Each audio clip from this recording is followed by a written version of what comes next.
Hey, folks, what's up? I hope you are all doing great. And it's another day when Azure developer community comes up with another session on a very interesting topic, that is Azure Custom Services. And today we have with us our speaker, Ms. Sanya Sinha, who is a Gold Microsoft Learn Student Ambassador, a community leader at BOC. She's also the regional Azure developer lead and also Azure hero and many other achievements in her portfolio. So she'd be one of the perfect persons to teach you for all the things related to the Azure Custom Vision services. So I'd request you all, and I hope it's going to be a wonderful session. If you have any kind of queries and doubts, you can please put them in the comments and she'll definitely help you with. Over to you, ma'am. Thank you so much, Varun, for that really stupendous introduction. So, hi everyone, I'm Sanya, and without any further delay, let us begin straight with our workshop. So, let me just start sharing my screen. So, can you just tell me if my screen is visible? Yes, ma'am, it's clearly visible. We can go ahead. All right. All right. Thank you so much. So, I'm going to be talking about custom vision, which is basically an image recognition and an image classification or an object detection service brought to you by Microsoft Azure. So, this is a brief introduction about me. I'm a Gold Microsoft Learn Student Ambassador, Regional Azure Developer Lead, an Azure Hero, an AI Ambassador, as well as an upcoming AI researcher at the University of Texas in Austin. I'm very passionate about AI/ML and especially in the fields how Azure can actually revolutionize artificial intelligence and machine learning for developers. So let's talk about image recognition first. So, image recognition is an AI based solution revolutionizing modern technology. It deals with recognizing anomalies and deviations in images to interpret the quality and the usability of images. So, to sum it up in easy and more, viable words, I would say that whenever you look at a dog, you are able to identify that all right, this animal is actually a dog because you've actually seen the images of dogs before, right? However, if you ask a machine, so a machine cannot actually visually perceive things the way humans perceive things, right? However, using an image recognition service, your machines can visually perceive things just the way humans can perceive the same things. For example, if a machine has been trained to look at the images of dogs and recognize them, it would actually be able to recognize dogs on the basis of their external features. So, on the basis of this, we can actually say that image recognition is a branch of artificial intelligence that actually seeks to make your computers more visually intelligent in order to recognize images, classify them, and actually use them in production so as to make our lives simpler. So let's take a look at the various domains where we could actually use image recognition and where image recognition is being used thoroughly, exhaustively, and how can we actually use it to make our lives simpler. So let's talk about defect detection. So in the manufacturing domain, you can actually see that a lot of products go into production every single day. And out of these products, let's just say that even if 1% of those products were rendered defective or dysfunctional, it would ultimately come up to negatively impact the reputation of your organization, right? Therefore, not just for the sake of preserving your reputation, but also if you're talking about a small component, for example, a transistor. So, if you're producing a transistor, which is actually going to be used in multiple devices, small or large, and if the transistors that your firm or your organization is actually producing, actually ends up being dysfunctional or defective, then it would actually jeopardize the entire machine that it is going to be used in. Therefore, detecting these defects is the need of the hour. Using image recognition services, what you can actually do is that you can train an image recognition model with the images of typical transistors. So every time your machine learning model looks at those transistors, it would be able to detect any deviations in the typical transistors, and then it would be able to sidelight those transistors which actually have some deviations from the typical transistors and trigger an IoT based alert system or something, so that you know that okay, this transistor is dysfunctional, I need to either throw it away or I need to repair it again. So this is how you can use artificial intelligence image recognition, particularly in defect detection. Next up, we have image recognition in medicine. So in medicine, obviously, automated diagnosis was actually introduced because of image recognition. So every time your computer actually looks at tissues or it looks at vascular segmentation, it is able to detect anomalies and outliers in the anatomy of the particular component, in the anatomy of the organ that you're talking about. And with respect to that, it is able to detect that okay, this person is suffering from a disease or not, particularly if that disease has a tendency of visually manifesting itself in your organs. For example, if you're talking about brain tumor, so brain tumor is something that is actually very visually perceptive and can actually manifest changes in the brain. Moreover, diseases like breast tumor or diseases like melanoma or malaria, they can actually be detected visually because of the changes that they render in the human body, or the visual changes that they render in the human body that could be captured by proper imaging. Right. Therefore, AI in medicine has actually, image recognition in medicine has actually revolutionized the automated diagnosis landscape.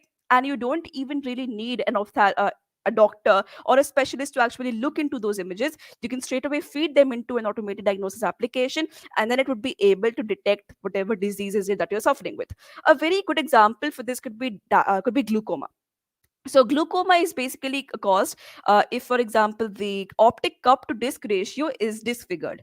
So every time your doctor looks at it, it can actually be very tedious for even a doctor or even an expert to actually go through it time by time. So what he can do is that he can create an automated diagnosis platform, and then he could actually feed that okay, this is the optic cup, this is the optic disc, I have to take the ratio. If the ratio exceeds so this number, then this means this person is suffering from glaucoma. If not, then this person is safe. So, using automated diagnosis or using image recognition, you can actually detect diseases like glaucoma, diabetic retinopathy, brain tumor, breast tumor, melanoma, and so on very easily without the actual need of a specialist. Next, we have agriculture. So, if we're talking about the agricultural domain, if you have an image recognition model that has been trained on actually visually perceiving grown plants, it can then tell you that, okay, this plant has now fully grown. Now you can harvest this plant. Moreover, if we're talking about agriculture in image recognition, particularly in agriculture, it can even be used to detect spot diseases and parasites that infest your plants. So this is how you can actually use your image recognition services in agriculture in order to detect appropriate times for harvest, to detect appropriate times for irrigation, as well as any traces of diseases or any unhealthiness that would have crept into your plant. Next up, we have image recognition in retail.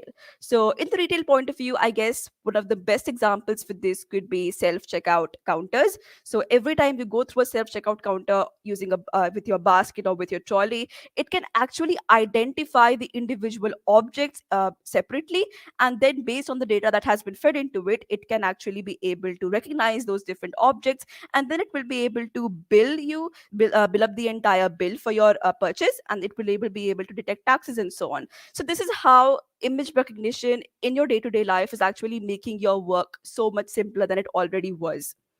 So I hope this much was clear. If you have any doubts, feel free to put them up in the chat section. Now we're going to be talking about the custom vision service. So what exactly is Microsoft Azure's custom vision service? So Azure Custom Vision is a low code no code interface, is a low code no code image recognition service. So it lets you build, deploy, and improve your image identifier as well as image identification models. So it is an image classification and an object detection service that can help you classify images into multiple categories as well as identify particular objects in an image. For example, as I gave you the example of a dog and a cat. So, if you have trained your custom vision model to actually recognize images of dogs and recognize images of cats, it would be able to do that. However, let's just say if you have a particular image that actually entails a man who is throwing a frisbee to a dog in a park. So, in that image, you have multiple elements and multiple labels that would be associated with that image. For example, you would have a man, you would have a dog, you would have a frisbee, you would have various elements present in the park. For example, your swings, your benches, the trees, and so on, and all those components that actually make your park a park. So using custom vision, you cannot just only identify different images, or you cannot just only separate and classify images. You can also separate the different objects present in an image. And therefore, this is how object detection was actually amalgamated into your custom vision service. So you don't just classify your images into various categories, or for example, like you have binary classification, either a yes or a no, but you also have the capability of classifying the different objects present in an image. So this is actually a really great advantage that Azure's custom vision service has. So next up, your user can ultimately label the training images using personal discretion, because let's just say that I am the user and I am going to use my personal discretion to name your dogs and your cats that are going to be fed into my custom vision model. And after I have fed those, after I have labeled the images of dogs and cats, the classifier that has been inbuilt into custom vision service, it extracts features from the training images, and then it uses these features to classify the test images and the objects into various categories. So mostly it uses something like a convolutional neural network to actually identify these images and segregate them into various categories. The accuracy and the performance of the model is calculated on the basis of its performance on the training images itself. So if you take a look at the custom vision dashboard that I would be dealing with very soon in this video, so you would actually see that there are three main performance metrics that are used in the custom vision service. So these are precision, recall, and AP. And you would actually see that all these metrics are actually calculated on the training images first and for all. Later on, the test image results are eventually amalgamated, but for the first iteration, it's usually just for the training images only. Now, once you have trained your algorithm, you've actually published it, you have a prediction API, you have your endpoints created, you can test, you can retrain, and you can eventually use your custom vision model in your image recognition application for classifying images and your objects into different categories. So it's not really necessary for you to use an application using Flask. You can also use other Microsoft services, for example, Power Apps. You can very easily integrate Azure's custom vision service with Power Apps and create Power applications without writing a single line of code. So those are really great examples of using the custom vision service. And I really hope that you would love to explore this domain further and actually see what wonders can you do with Azure's custom vision.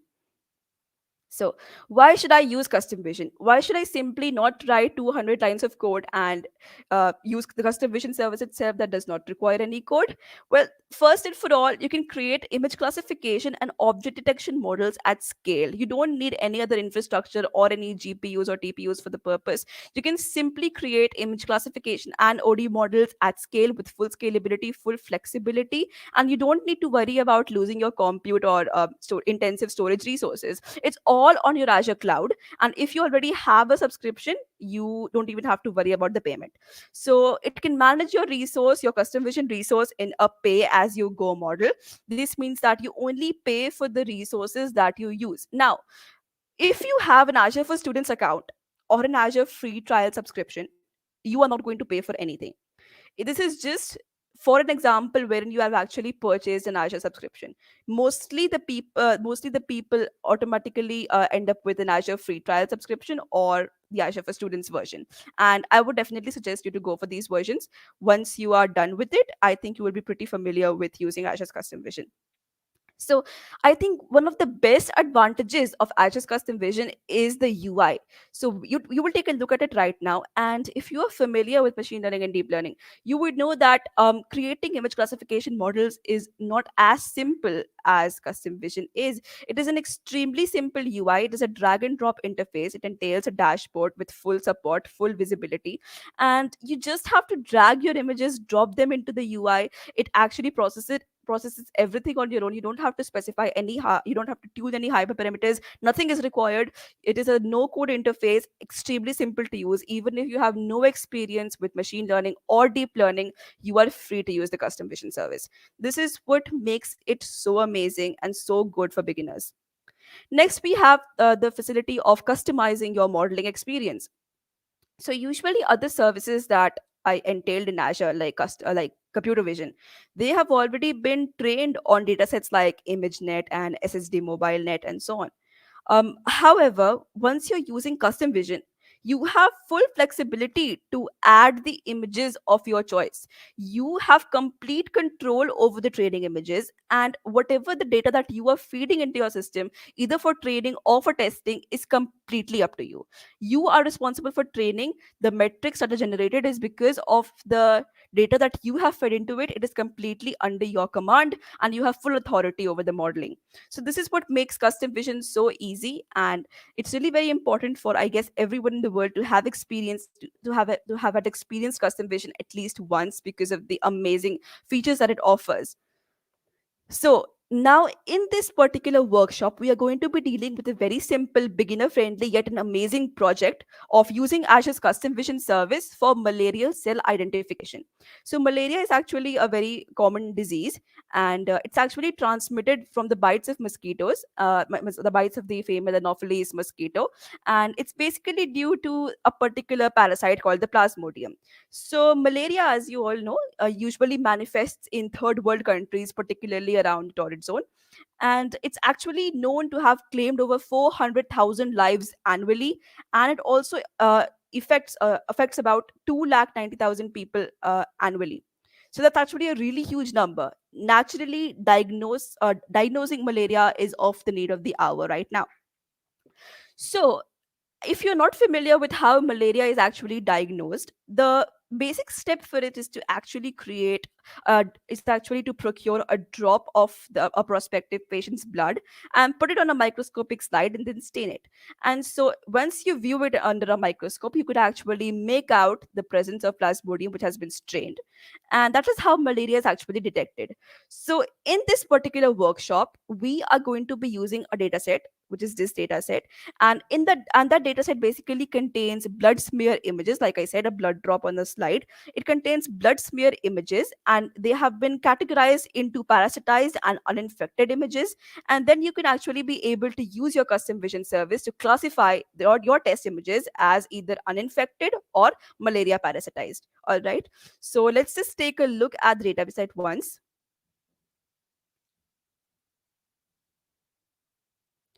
So this is the dataset that I am going to be using. So if you take a look at the dataset, you can actually see that it has a total of 27,558 cell images with equal instances of parasitized and uninfected cells. So this means that there are approximately 13,000 or so parasitized images as well as 13,000 or so uninfected images. So over here, if you just scroll down, you would see an option for downloading the zip file, and once you download the zip file, it would look something like this. So inside my downloads folder, I have stored this cell images folder, which actually contains two files, parasitized and uninfected. Now this is actually something that I have done locally on my system in order to ease the understanding process. So what I've done is that inside my parasitized folder, I've actually created two other folders called test parasitized and train parasitized. So each of the train parasitized actually contains 10,000 images that I am going to be using for training, and test parasitized contains 3,000 images that I'm going to be using for testing. So while working with custom vision, I did not feed all the 10,000 images. I have used some 200 images or so only, just to give you a brief idea of how it's done, because otherwise the computational time would get exceeded by a lot and we don't have that much time. So I've done the same thing for uninfected as well. I've created two folders locally. One is for the testing and other is for the trading. The trading folder contains 10,000 images and the test folder contains 3,000 and 3,000 or so images. So I hope all of you are able to perceive this. Now let's get back to our data set. This is how you can download the dataset. If you have any confusions regarding the dataset, it has been taken from the National Library of Medicine, Lister Hill National Center for Biomedical Communications, and you can download it straight away from here. Now let's get back to our presentation. So I would actually link this in the description box in a little while. So now, whenever you're working with an Azure service, it's actually really important for you to create a resource. So in order to create a resource, I've actually created a very small video that is actually going to tell you how can you create your resources on the Azure portal. The Azure portal is like your one-stop destination for all Azure resources that you would like to create. So it's actually really simple to use an Azure portal, and just one second, let me actually show it to you. So this is what your Azure portal looks like. And I'm now going to show you what your how can you actually create a custom vision resource on your Azure portal. So let's get back to the slides. Yeah. So let's take a look at this video, and you would learn how to create a new resource. So if you can see this video right now, you can see that I've gone onto the custom vision service. I'm going to create a new custom vision resources by clicking on create over here. Now, next in the create options, you either have an option for creating a training resource or a prediction resource or both. So I have selected both in this. Just 1 minute. I'll have to fast forward it a little bit. Yeah, I've selected both over here.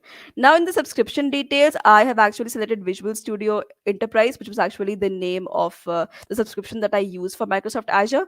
Now it asks the resource group. Now, if you have never created a resource group before, I would advise you to click on create new and create a new resource group by typing in the name here. If you have already created a resource group, you have full authority to actually click on this drop down menu and choose the resource group that you would like to create. So once you click on create new, you can actually put in the name of the resource group that you want to create. So I think it was Malaria Demo 101 in my case. Yeah. So once you scroll down, now it's actually very important for you to create your instance. So within a resource, you can create multiple instances, however, only one instance for a single service. And now within the instance, you can actually specify where do you want your instance to be created. Now, since I am currently in India, I would definitely want my data, my instance to be created somewhere that is the closest to me. So if I create an instance in East US or in Japan East, then naturally it would take a lot of time for the processing. So therefore, it is always advisable to create an instance in the data center that is the closest to you, which in my case is Central India. You can use whichever data center is closest to you. So let's just select Central India over here, and you can choose any instance name as per your wishes. So I guess I have chosen something like Malaria Demo Detect 101, I think. Yeah. Now it's time for you to select your training resource. So you can either select a free tier for a training resource or a standard tier. So since I'm using an Azure subscription, and I have my credits left, I am going to be using the standard subscription.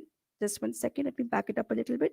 I'm going to be using the standard tier both for training and prediction. So often it so happens that if you have selected a free tier for your training and you've selected a paid tier for prediction, it actually never makes to the scaffolds of validation. This means it fails at validation because it triggers a certain inconsistency that is actually very difficult to maintain when you're working with custom vision.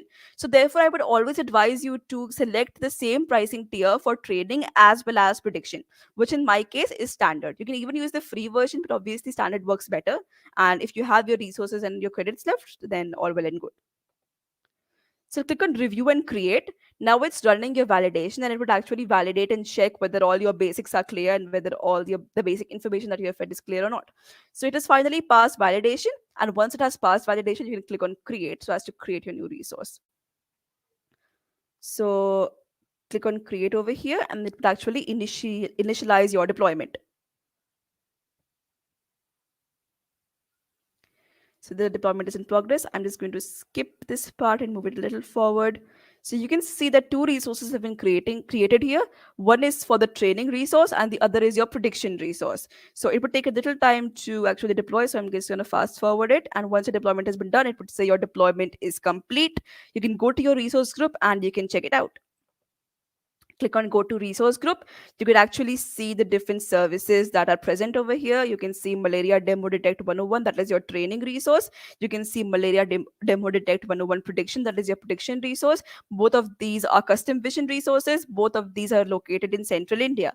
So you can see this is how you can create your resource on on your Azure portal. So once you this is something that you would do every time you create a new resource.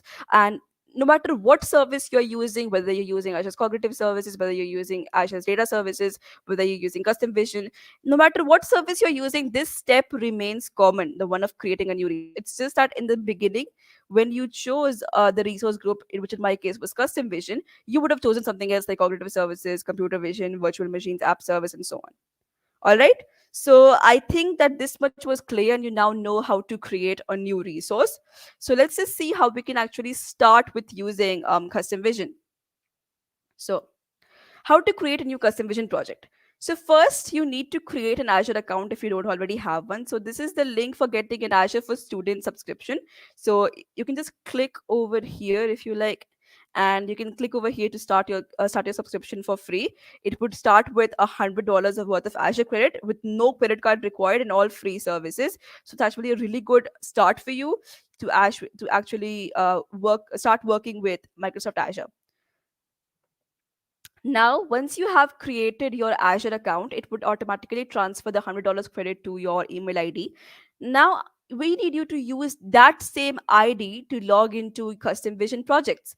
So, once you've actually created your Azure ID, go to this website, that is customvision.ai/projects. You can straight away go to customvision.ai and navigate projects over here there. But I figured out that this is the easiest method to do so.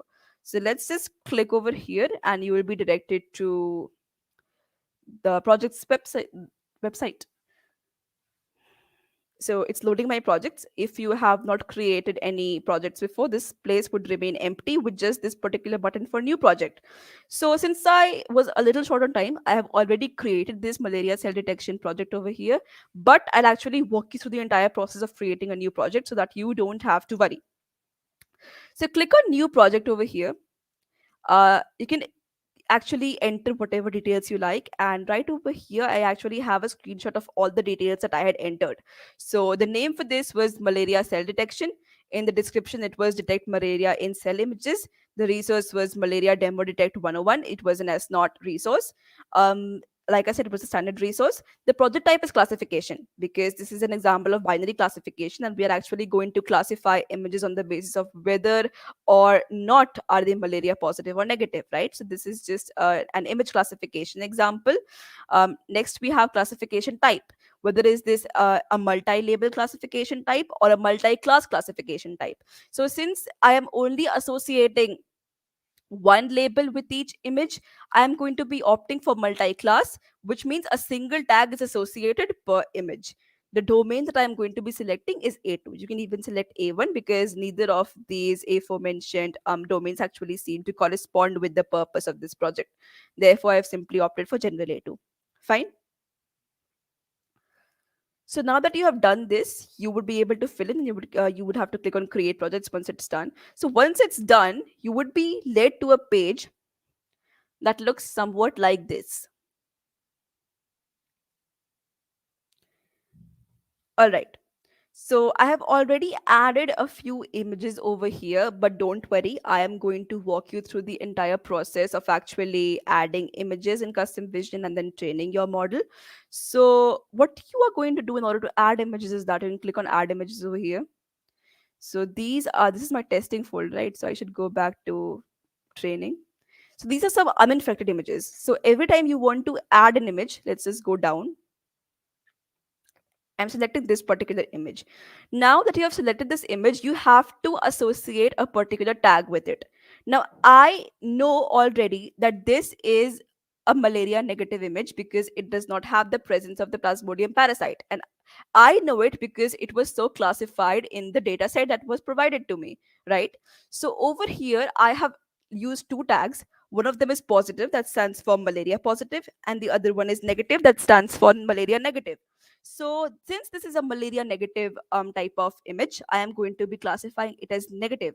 Once I select negative, your custom vision service already knows that, all right, this is a malaria negative service. And once you have actually labeled this image with malaria negative, you can simply click on upload one file and your image has been uploaded. Now, this is how you add images in your custom vision service. You can even add multiple images simultaneously. So click on add images over here. You can just scroll down. Um, let's just say over here. Click on the first image, hold down shift key, click on the last image, click on open. It says 22 images will be added. Since all of these are negative, I'm simply going to be using the negative tag, which means all of these are malaria negative. So once I have selected negative, I'm just going to click on upload 22 files, and then your service would actually upload all those files into your service and click on done. The same process can actually be repeated for malaria positive images. So now you can see I have 153 negative images and 194 positive images. Now, once you are done adding your images, you have to click on train. You have to click on train, and under most circumstances I almost always choose quick training because it's definitely quicker. But even if you opt for the quick training facility, it takes over 15 to 20 minutes on an average. Therefore, I am not going to be retraining my model again. I am just going to be showing you its performance on the iteration that I had trained previously before the beginning of this workshop, so that it actually saves some time and you can actually try it out on your own if you want to. So go over to performance to actually see the performance of your model. So my model finished training on 26th at 12:43 a.m. in the general domain. This is an iteration ID that is associated with every iteration that you publish. This is the classification type, which was, as I told you, a multi-class classification example, which in which a single tag is associated with a single image. And if you take a look at these metrics, these are simply awesome. This is not overfitting. This is actually the performance of my model. It is accurately able to predict each and every image that has been fed into it. um, Over here you can set the probability threshold. This means that if your probability threshold is set to 50%, then only would it be able to classify as a good model. Now precision, which is actually performance metric, that is true positive by true positive plus false positive. Next you have recall, and next you have AP. So if you take a look at your performance per tag, the precision for the positive tag was 100, recall was 100, AP was 100, image count was 160. The performance for the negative tags were 100 for each. There were 160 images for the positive tag. There were 130 images for the negative tag. And next up, if you actually want to take a look at the performance of your model, you can actually click on the predictions options that comes up right over here. So click on prediction. So over here, I already used these images. So if you actually want to test a new image, click on quick test that comes up right over here. Once you click on quick test, you can actually browse for your local files. And let's just go to uninfected and select an image from the test data set. You can select any image. Let's just say I select this one. And over here, it says that there's a 65.8% probability of this being a negative image, which is true because this actually is a negative image. It has not been infected with malaria. And consequently, you can see that our model is actually performing really well. Let's look for another example. Go to cell images, look for parasitized, look for test parasitized.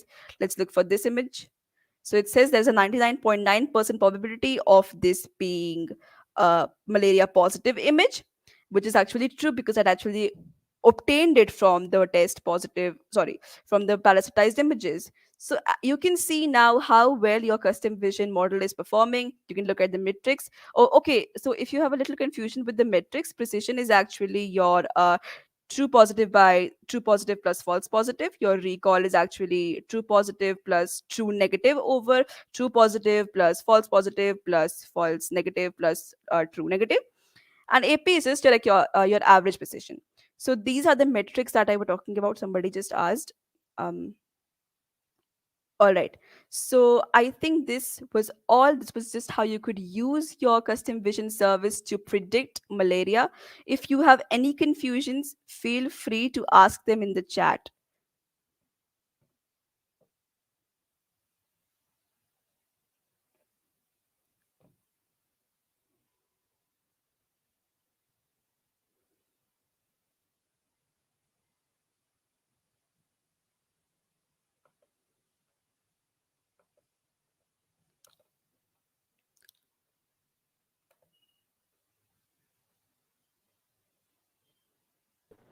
Guys, if you have any kind of queries, you can kindly put it in the comment section and our speaker will be more than happier to solve your queries.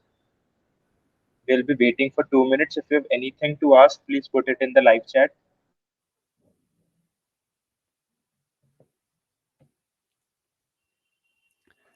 Okay, I think we have a question over here which says, can you suggest how we can embed this in Power Apps? Yeah, absolutely. So actually, you would have to go. Just 1 second. Let me share my screen again. Um,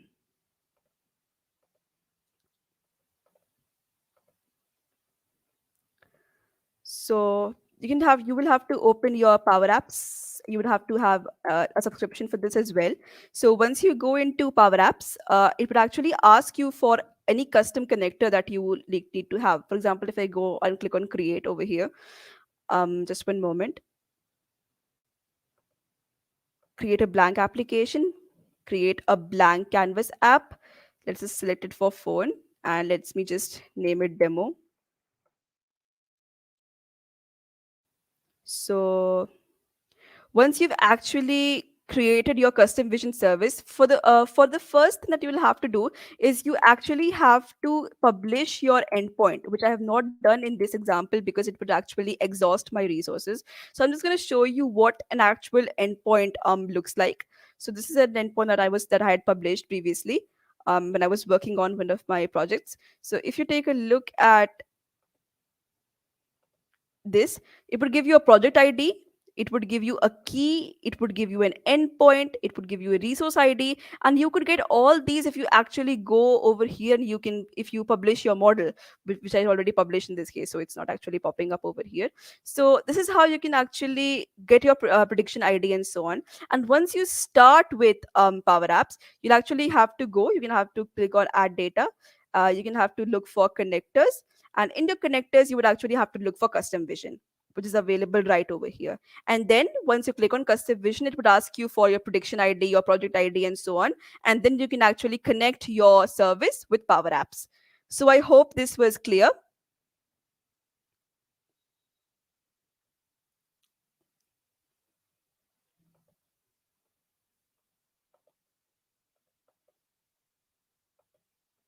If you have any more doubts, feel free to put them in the chat box.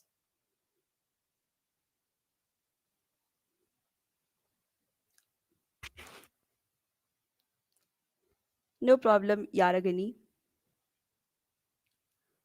Are there any more doubts?